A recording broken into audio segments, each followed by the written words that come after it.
The United Nations peacekeepers are still in Côte d'Ivoire. They are still in Côte d'Ivoire.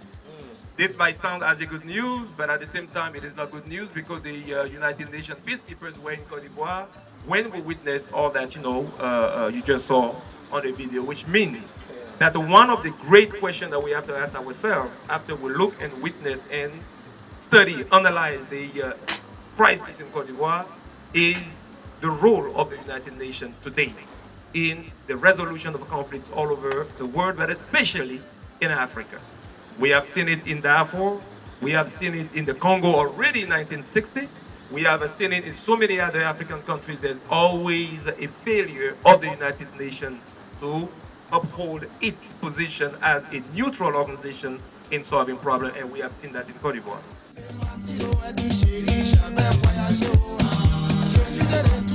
And Ivory Coast is a land of hospitality. We were used to live together with people coming from different countries, and we know that Houphouët-Boigny was a dictator. He ruled the country for 33 years, and Laurent Gbagbo was in power for 10 years, and we experienced the war since 2002. Even when Gbagbo Laurent was there and tried to defend his regime, and even when the international community and the international media were talking about death squad, we did not experience what Ivorians are living on a regular basis, on a daily basis, and I know Sylvester Kouadio and Eric Taidi spoke about that before I entered this room. But the problem I wanted to emphasize is this. Ivorians have a culture of freedom. And I think that Alassane Ouattara and his rebels or his warlords, I think that they're delusional because what they're doing is not sustainable.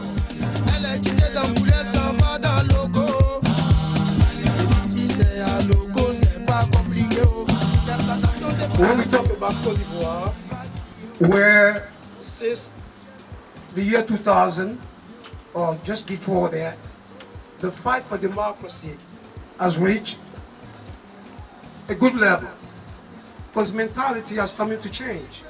The young people today in Côte d'Ivoire talk politics, they talk future. They didn't used to do that because of the regime we were under, the regime we grew up under, where President Houphouët-Boigny and his regime didn't encourage any of us to study political science or anything that has to do with politics, because the French told them not to. Because if you learn that, you might have different ideas. I might want the country to go in a better direction, and that wouldn't be good for the French. I'm talking about the French because they are the root of our problems. And it is time that we all wake up, including those Ivorians who still support them because they're egoistical.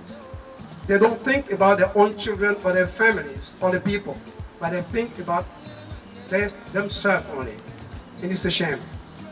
The time's gonna come when history is gonna judge all of us for what we've done. A few days ago, Ouattara named a new president.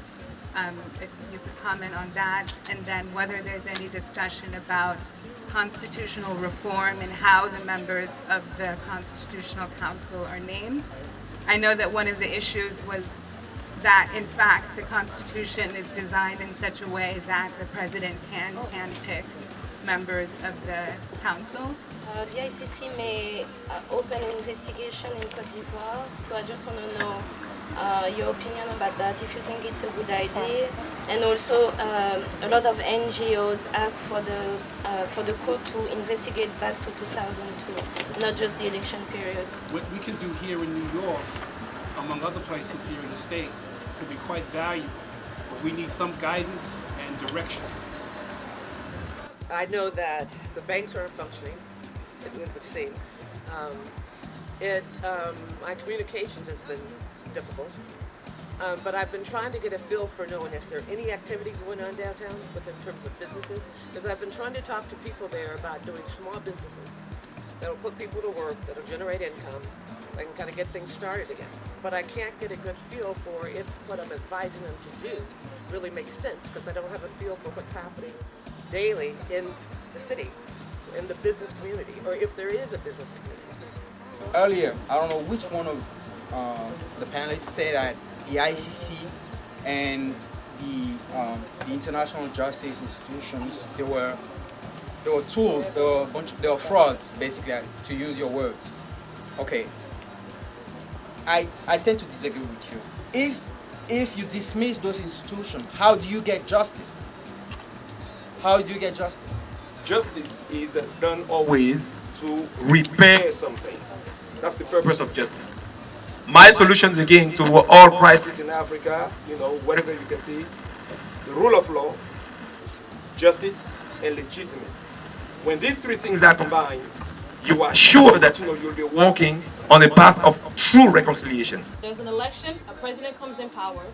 When he leaves, his government leaves, somebody else comes and does whatever they feel like doing. Is there a way where they can actually change that and we can all work together? If you look at America, there's a Republican Party, a liberal, and a Democratic Party, but everybody works together. You could send President Obama to some foreign country for 2 years. Forget about him. The country should be running. That's right. People go to Congress, I go to work, you go to work, everybody does his thing. But do that in one of our countries. It's going to be overthrow government. Somebody's going to come and sit in the scene. Because the institutions are not strong enough. And our countries are still likely to be the power is likely to be overthrown.